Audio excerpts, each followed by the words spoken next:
은혜로운 찬양 우리 하나님께서 기뻐 받으신 줄로 믿습니다. 오늘 우리가 읽은 신명기서는 이스라엘 백성들이 가나안 땅에 들어가기 직전에 모세가 임종을 앞두고 이스라엘 백성들에게 당부하고 위로하는 5편의 설교 중에서 결론 부분입니다. 그 말은 이제 마지막 설교예요. 40년의 광야 생활을 마치고 요단강을 건너서 가나안 땅에 들어가는데 그는 가나안 땅에 들어가지 못할 줄을 잘 알았습니다. 마지막 설교 결론은 유언이라고 해도 틀림이 없습니다. 모세는 광야 40년 동안 하나님께서 보호해 주신 것을 수없이 이스라엘 백성들로 하여금 느끼게 해 주었습니다. 경험을 많이 했습니다. 그래서 모세도 알 뿐만 아니라 이스라엘 백성들도 잘 알고 있었습니다. 그런데 가나안 땅에 들어가서도 그와 같이 하나님이 너희들을 지켜주실 것이기 때문에 하나님만 의지해라. 하나님의 보호하심을 믿어라. 이것이 설교의 결론입니다. 그런데 하나님은 왜 가나안을 젖과 꿀이 흐르는 땅이라고 이야기했을까요? 오늘 우리들은 이해하기가 참 힘이 듭니다. 그러나 건기와 우기가 분명한 이스라엘 땅, 이른 비와 늦은 비를 적당히 내려주셔야 추수할 수 있는 이스라엘 땅에서는 하나님께서 이른 비와 늦은 비를 내리시지 아니하시면 곡식을 거둘 수가 없다고 하는 것을 잘 압니다. 그렇기 때문에 하나님께서 때를 따라 이른 비와 늦은 비를 적당히 내려주셔서 풍성한 곡식을 수확할 수 있었기 때문에 그 땅을 젖과 꿀이 흐르는 땅이라고 그렇게 이야기합니다. 이 말은 가나안 땅은 오로지 하나님이 지켜주셔야, 하나님이 이른 비와 늦은 비를 내려주셔야 살 수 있는 땅이라고 하는 말씀입니다. 하나님이 지켜주시니까 젖과 꿀이 흐르는 땅이 되었다 하는 그러한 말씀이지요. 오늘 본문도 가르쳐 주기를 하나님을 한마디로 그들을 지켜주시는 하나님이라고 결론지어 말씀해 주고 있네요. 그들이 애굽에서 나와가지고 홍해를 건넜어요. 반석을 쳐서 물나게 했어요. 만나와 메추라기를 먹었어요. 구름 기둥과 불 기둥이 그들을 인도해 주었어요. 시내산에 갔어요. 계명을 얻었어요. 가데스 바네아에서 신앙 없는 짓도 했어요. 그런 수많은 지난 날에 저들의 삶을 지켜볼 때에 하나님은 과거에도 그 어려운 환경 속에서 지켜주셨고 지금도 지켜주시고 가나안 땅에 들어가서도 지켜주실 것이라고 하는 것, 이것이 모세가 이스라엘 백성들에게 전하고자 하는 말씀이었습니다. 그러면 어떻게 하나님께서 어느 때에 그들을 지켜주시겠다고 오늘 모세는 이스라엘 백성들에게 가르쳐 줍니까? 그것은 열악한 환경과 위기 속에서 가르쳐 지켜주시겠다, 그렇게 말씀합니다. 오늘 10절 보실까요? 여호와께서 광야에서 야곱을 찾으셨고 짐승이 부르짖는 황무지에서 그를 만나 주셨다 그랬습니다. 여호와께서 광야에 있는 야곱에게 가서 찾았고, 그리고 짐승의 부르짖는 황무지에서 그 이스라엘을 만나 주었다, 그런 이야기예요. 이스라엘 백성이 통과했던 지금까지 40년의 광야 생활은 사람들이 거처하기 힘든 땅, 통과하기조차도 어려운 그런 곳이었습니다. 일교차가 커서 낮에는 그야말로 일사병에 쓰러질 만큼 폭염이 계속되었고, 밤이면 추워서 그 추위에 저들이 견딜 수가 없었습니다. 마실 물이 없었을 때 목마라 죽을 그런 환경도 저들은 만나게 되었고요. 또 맹수들과 독사들이 들끓기 때문에 언제 그들의 공격을 받을지 모르는 그러한 예측 불허한 환경이었습니다. 거기다가 먹을 것을 구하는 것은 하늘의 별 따기입니다. 오늘 본문은 그곳을 일컬어서 황무지 같다, 그곳을 일컬어서 짐승이 부르짖는 광야다라고 이야기합니다. 그런데요, 잘 들으세요. 이런 40년의 험한 세월을 광야에서 보냈음에도 불구하고 모세가 말하는 것은 단 한 명도 목말라 죽은 사람이 없다. 단 한 명도 일사병으로 죽었거나 배고파서 죽은 사람 없었다. 단 한 명도 추위에 얼어 죽은 사람 없고 맹수에 물려 죽은 사람 없었다. 그런데 애굽에서 나왔던 그 1세대들이 광야에서 다 죽어버리고 말았습니다. 환경 때문에 죽은 것이 아니라 그들이 하나님을 불신했고 하나님을 원망했기 때문에 죽었다고 말하고 있어요. 그들은 환경 때문에 죽지 않았다, 그 말이에요. 너희들이 하나님을 원망했기 때문에 다 너희 조상들이 죽었다. 그리고 너희들이 광야에서 태어나지 않았냐? 광야에서 태어난 너희들이 가나안 땅에 들어가게 될 것이다. 40년의 광야 생활 속에서 환경 때문에 죽은 사람은 한 사람도 없으니 가나안 땅에 들어가서도 하나님은 우리 민족을 지켜주실 것이고 하나님은 너희들을 지켜주실 것이다. 하나님은 이스라엘 백성을 지켜주신 것처럼 오늘 우리를 하나님이 지켜주실 줄로 믿습니다. 내가 산다고 하지 마세요. 내 능력으로 산다고 이야기하지 마세요. 어떤 사람이 도와서 산다라고 여러분 말하지 마십시오. 그렇게 생각하지 마십시오. 여러분의 생각의 가장 근원에서부터 하나님이 보내서 왔고 하나님이 나를 키워주셨고 하나님이 나를 지켜주시고 하나님이 나를 앞으로도 인도하시고 지켜주실 것이라는 믿음의 고백을 마음속에서 하시고 입술로 토해내시고 하나님께 고백할 때에 하나님은 우리를 이스라엘 백성 삼으셨으니 계속해서 지켜주시고 도와주실 줄로 믿습니다. 환경이 그 사람의 삶에 영향을 주는 것은 사실이에요.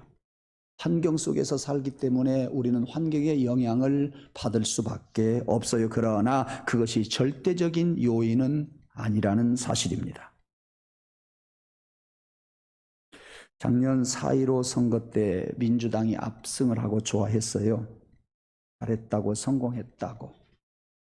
이제 우리는 마음 놓고 우리의 뜻대로 모든 일을 행할 것이라고 하는 그 생각을 했습니다. 사람이 보면 맞아요. 틀림없어요. 잘 됐어요. 자기 힘으로, 민주당 힘으로 모든 일들을 해낼 수가 있었습니다. 거기가 문제였어요. 민주당의 교만이 들어갔어요.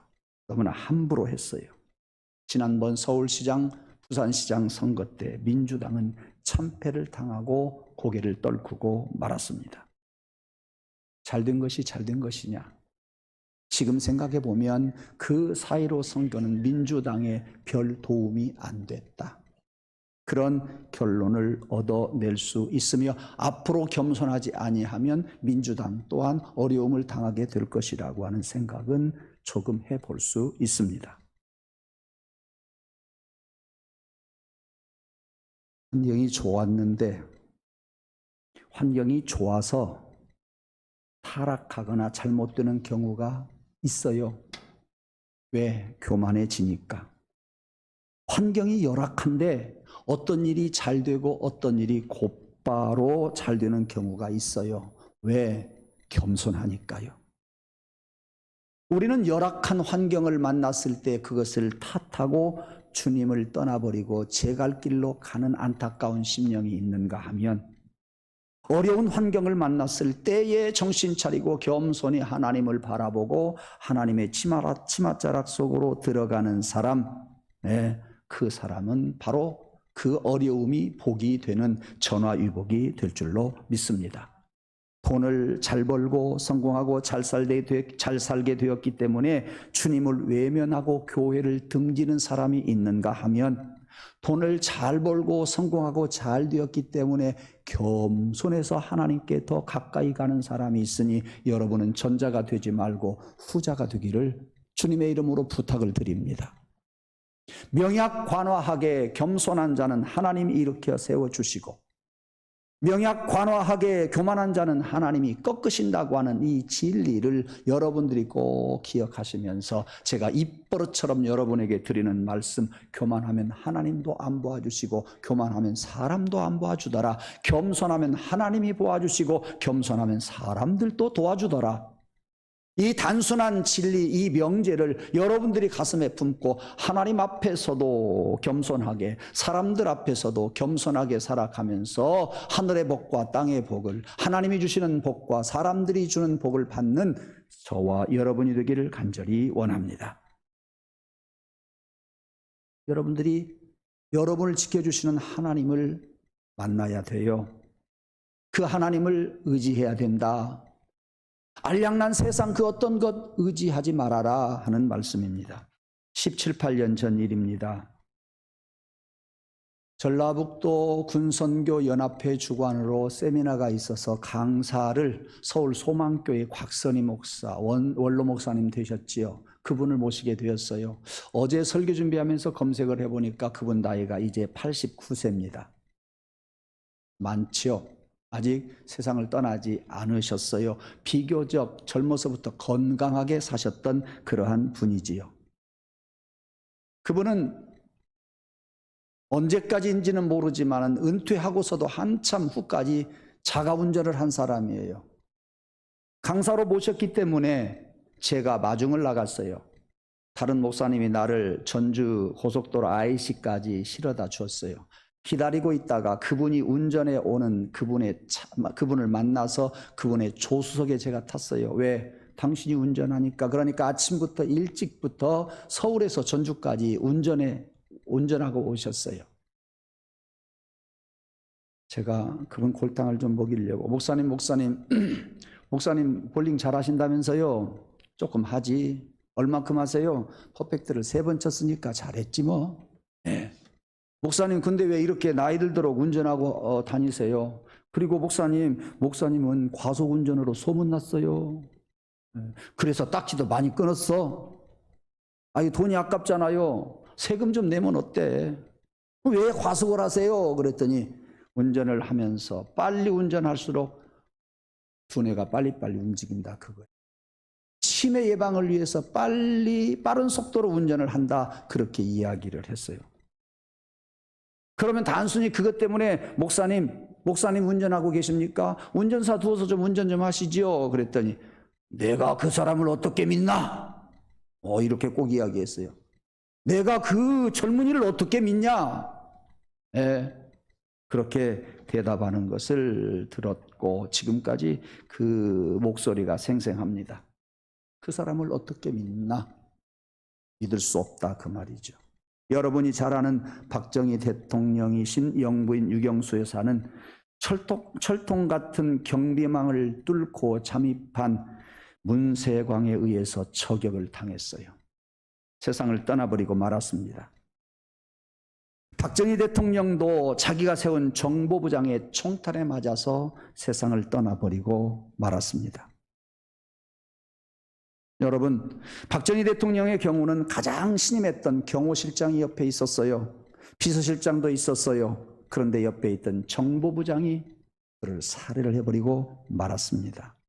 이미 지나간 역사에 상처드리기는 합니다만은 돌이켜 생각해 볼 때 저는 이런 이야기를 드릴 수가 있겠어요. 도대체 누가 누구를 지켜준단 말이냐?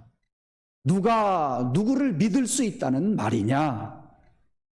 곽선희 목사님 말씀 속에서 또는 박 대통령 그 실화를 통해서 우리가 조그만한 결론을 내릴 수 있는 것은 도대체 누가 누구를 믿을 수 있고 누가 누구를 지킬 수 있느냐? 없다. 이 세상에 여러분을 지켜주시고 여러분에게 믿음을 줄 사람은 없다 하는 이 사실을 여러분들이 인정하시기를 바랍니다. 우리에게 큰 잘못이 있어요. 뭐가? 절대자이신 하나님은 여러분들이 그 능력을 과소평가하고 살아가고 있다는 거예요. 별 볼 일 없는 사람의 능력은 과대평가하고 있다고 하는 사실이에요. 예, 우리가 흔히 그렇게들 살아가고 있습니다. 눈에 보인다고 해서 힘 있는 사람에게 찾아가서 도움을 청하고 하나님을 무시해버리는 성향이 얼마나 많으냐 그 말씀이에요. 상대평가를 해야 할 사람들 앞에서 사람들에게 절대평가를 하면서 하나님보다도 더 좋은 일을 나에게 도와줄 사람, 더 크게 나를 도와줄 사람으로 생각을 하면서 지금 우리가 살아가고 있지 않느냐 그 말이에요.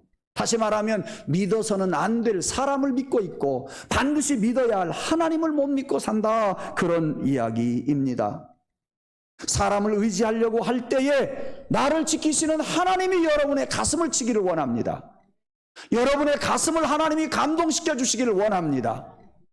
내가 사람을 바라볼 때에 하나님이 우리 앞에 나타나셔서 내가 너를 지켜주시고 내가 너를 도와주마 라는 하나님의 말씀을 들을 수 있는 영의 귀와 눈이 있기를 주님의 이름으로 축원합니다.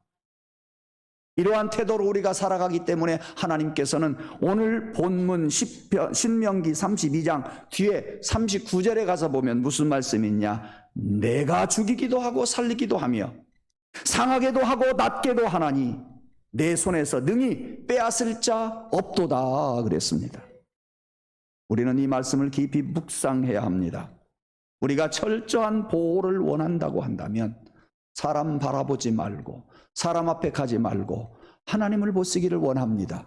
눈에 보이지 않는 하나님이시만 나의 능력은 하나님께로부터 오는 줄 믿습니다. 나를 도우시는 이가 하나님이신 줄 믿습니다. 나를 지키시는 이가 하나님이신 것을 믿습니다. 그래서 시편 121편 기자는 내가 산을 향하여 눈을 들리라. 나의 도움이 어디서 올꼬? 나의 도움이 천지를 지으신 여호와에게서로다. 사랑하는 성도 여러분, 제가 좋아하는 말씀, 제가 좋아하는 신앙, 제가 좋아하는 행동, 이런 하나님에게, 나에게 도움을 절대적으로 주시는 하나님에게 손을 드시기를 원합니다.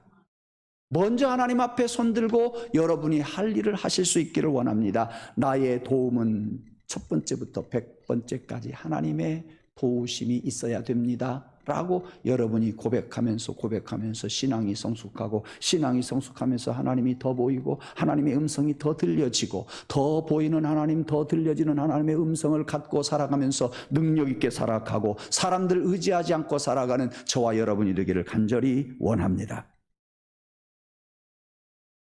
그러면 왜 하나님이 이스라엘을 지켜주신다는 말입니까? 오늘 본문 9절로 가서 보십시다. 여호와의 분깃은 자기 백성이라. 야곱은 그 택하신 기업이로다 그랬어요. 설교 준비를 하는 목사도 이 말씀이 얼른 무슨 말씀인지가 조금 어렵겠다 싶어서 저는 이렇게 여러분들에게 바꾸어서 드리고 싶네요. 여호와께서 특별히 야곱의 자손을 선택하여 자기의 백성으로 삼으셨다. 하나님께서 특별히 야곱의 자손을 택해서 자기 백성으로 삼아주셨다. 자신이 그런 자신이 유업으로 삼으셨다고 누구를? 이스라엘 백성들을 말씀하고 있습니다. 하나님은 나를 택하신 분, 하나님은 나를 자기 백성으로 삼으신 분이세요. 나를 택하신 하나님이세요. 나를 택하신 이가 세상 어떤 사람이 아니라 만군의 여호와시요 창조주 하나님이시라 그 말씀이에요. 하나님이 진히 선택하신 자기 백성이기 때문에 지켜주신다 그 말이요.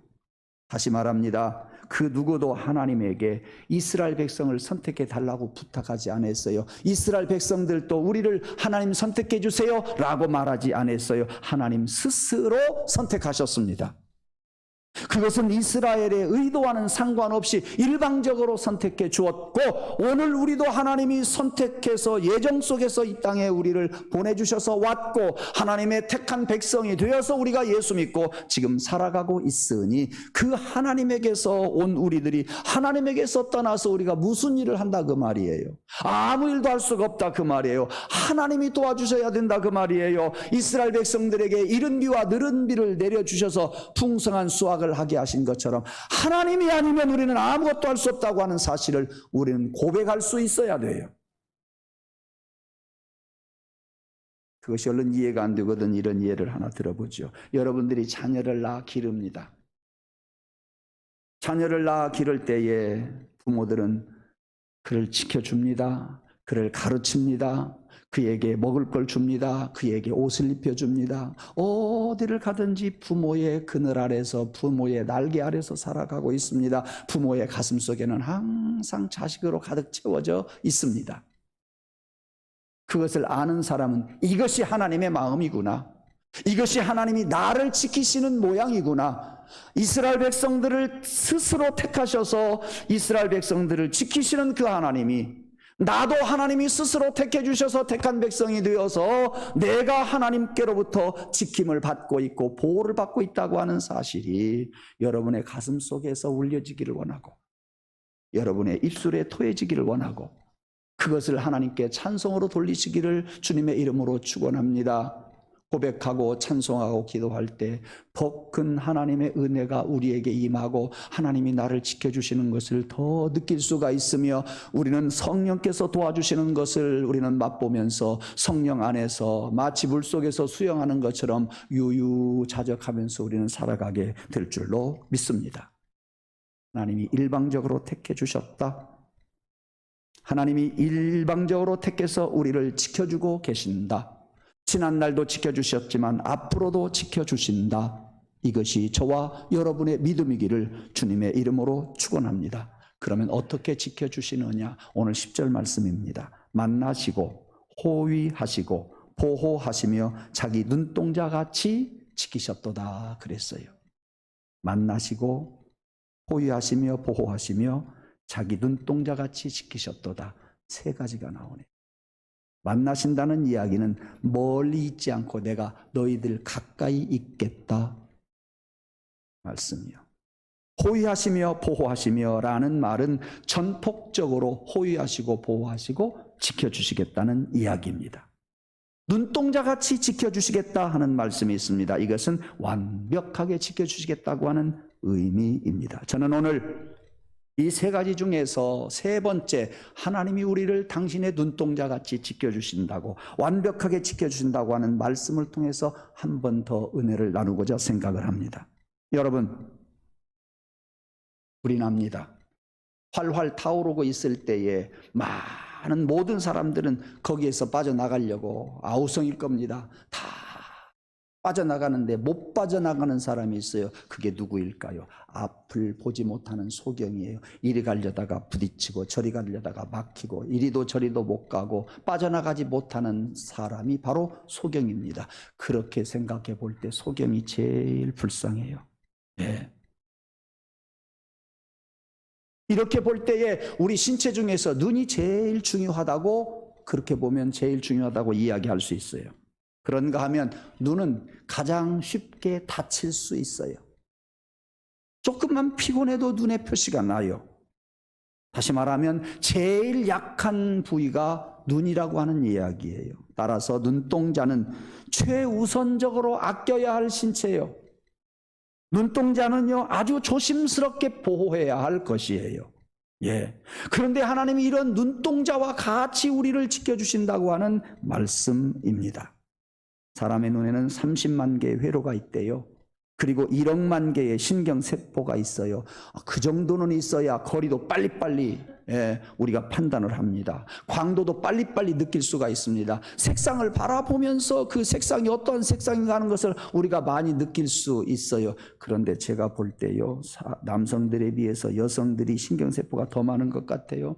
여자들은 색깔을 바라보면 그 색깔 속에 있는 것들까지 다 보는 것 같은데 남자들은 보이는 색깔조차도 다 못 봐요. 그런 거 보면 여자들이 훨씬 고등동물인 것 같아요. 언젠가는 거꾸로도 이야기를 할 거예요. 오늘은 눈동자를 보면 여자들이 남자들에 비해서 훨씬 고등동물 같아요.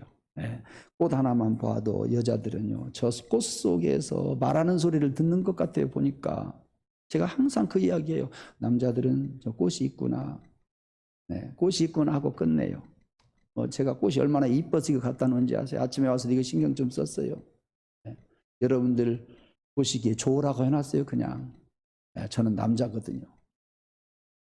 하여튼 눈은 최고 우선적으로 아껴야 할 것이에요. 제일 연약한 부분이에요. 그러므로 조심스럽고 빨리 잘 보호를 해야 할 신체입니다. 근데 눈은요, 또 우리의 신체도 자동화가 되어 있지만 눈은요, 전자동이에요. 바람만 조금 불어도 눈을 감아요. 조그만 먼지만 들어가도 눈이 얼마나 아픈지 몰라요. 옆 사람 눈에다 대고 이렇게 한번 해보세요. 눈 깜빡거려요. 왜? 보호하려고. 이렇게 한번 해봐도 눈 안 깜빡거리는 사람은 감각이 없는 사람이에요. 하여튼 눈은 조심스러워요. 그리고 여러분 아시는 것처럼 우리 눈물샘에서는 눈물이 적당히 나와서 우리의 안구를 습도 조절을 잘 해줘서 불편함이 없도록 하지 않습니까? 그렇습니다. 눈을 보호하듯이 철저하게 완벽하게 하나님이 지켜주신다. 저는 오늘 이제 마지막으로 이 말씀 하나 더 드리고 마치겠습니다. 오늘 본문 여기 10절에 보면 자기의 눈동자 같이라는 말이 나와요. 눈동자 같이. 직역하면 무슨 이야기인지 아세요? 직역이 훨씬 은혜스러워요. 그의 눈으로 볼 때 작은 사람, 이런 뜻이에요. 눈동자와 같이라는 말은 그의 눈으로 볼 때 작은 사람, 누구의 눈? 하나님의 눈으로 볼 때 작은 사람이라 그 뜻이에요. 아무리 크다고 할지라도 결국 하나님의 눈 속으로 들어갈 수밖에 없는 지극히 작은 자가 나다. 하나님의 눈으로 볼 때는 나는 작은 자예요. 하나님의 눈으로 볼 때는 나는 연약한 자예요. 하나님의 눈으로 볼 때는 하나님의 눈 안에다가 집어넣어야 할 나예요. 그래서 하나님이 나를 그렇게 보호해 주어요. 어떻게? 내 눈동자가 연약하고 그리고 신체 부위 속에서 가장 연약한 것과 같이 하나님은 나를 당신의 눈 속에다가 넣고 보호해 주시고 지켜주시겠다, 그 말씀이에요. 예. 눈동자와 같아, 그 말은 하나님께서 여러분들을 하나님의 눈동자 같이 눈 안에 집어넣고 보호해 주겠다, 그 말씀이거든요. 따라서 하나님께서는 우리를 당신의 눈 속에 비추어져 있고 당신의 눈 안에다가 두어서 나약한 나를 보시고 하나님이 보호해 주신다, 그 말씀이에요. 나를 그렇게 하나님의 눈 안에 집어넣어 놔야 어떤 악한 것들이 손대지 못한다, 그 말이에요. 어떠한 위험한 것들이 나를 손대지 못한다, 그 말이에요. 어떠한 불행이 나에게 닥쳐오지 않는다, 그 말이에요. 하나님께서 여러분들을 하나님의 눈 안에다가 넣어주시고 지켜주시기를 주님의 이름으로 축원합니다. 그렇습니다. 하나님은 그렇게 지켜주시는데 우리는 그것을 과소평가한다, 그 말이요. 알량난 과자 하나 준다고 해서 그 사람을 우리는 과대평가하고 못하는 일이 없는 것처럼 생각을 해요. 예. 여러분, 그런 하나님 한 번도 여러분들을 실망시키지 않음을 여러분들이 아시기 바랍니다. 지금은 실망스러운 것 같아도 결과는 하나님이 우리에게 큰 떡을 주신다, 그 말이에요. 예. 진실하신 주님께서 우리를 은혜로 늘 지켜주시는 것을 여러분들이 고백하기를 간절히 원합니다. 그러므로 여러분들이 하나님을 바라보면서 항상 세상 사람들처럼 세상 사람들에게 과대평가하지 말고 하나님만 바라보고 하나님만 의지하며 살아가는 여러분 되기를 원합니다. 주님 뜻대로 살기로 했네. 주님 뜻대로 살기로 했네. 주님 뜻대로 살기로 했네. 뒤돌아서지 않겠네. 하나님이 여러분들을 하나님의 눈 안에 두었는데 어찌 우리가 주님 안에서 벗어날 수가 있겠습니까? 이 세상 사람 날 몰라줘도, 이 세상 사람 날 몰라줘도, 이 세상 사람 날 몰라줘도 뒤돌아서지 않겠네. 세상 등지고 십자가 보내, 세상 등지고 십자가 보내, 세상 등지고 십자가 보내 뒤돌아서지 않겠네. 하나님 한 번도 나를 실망시킨 적 없으시고 언제나 공평과 은혜로 나를 지키셨네. 오 신실하신 주, 오 신실하신 주, 내 너를 떠나지도 않으리라, 내 너를 버리지도 않으리. 아멘. 약속하셨던 주님, 그 약속을 지키사 이후 영원토록 나를 지키시리라 확신하네. 기도가 잘 안 나오거든 이 찬송 부르십시오. 찬송이 잘 안 나오거든 기도하십시오. 사람 바라보지 말고 찬송하고 기도하면서 하나님 바라보십시오. 하나님은 여러분들을 눈동자와 같이 지켜주실 줄로 믿습니다. 지금은 코로나 팬데믹 시대입니다. 질병도 있습니다. 경제적인 어려움도 있습니다.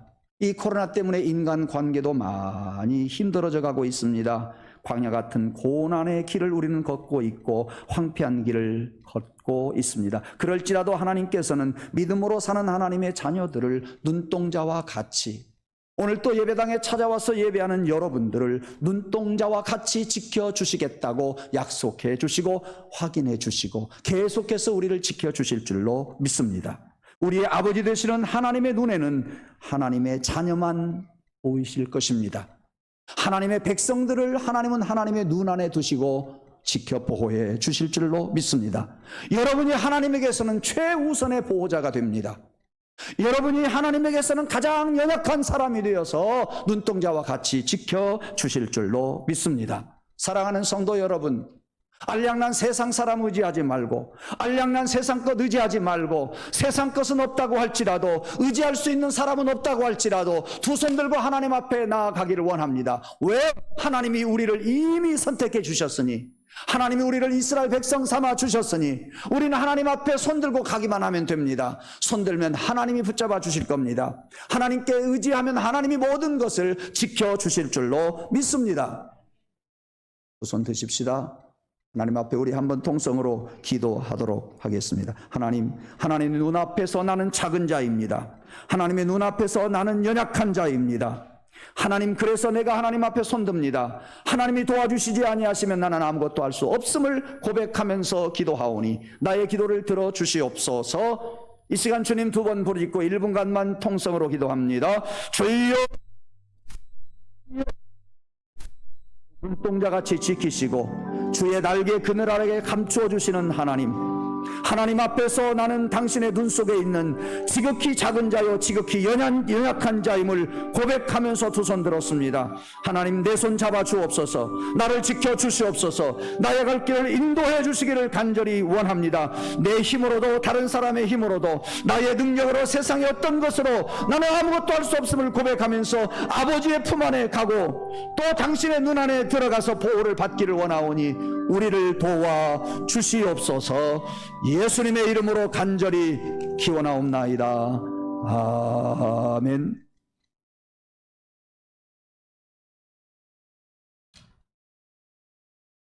찬송가 379장 찬양드립니다.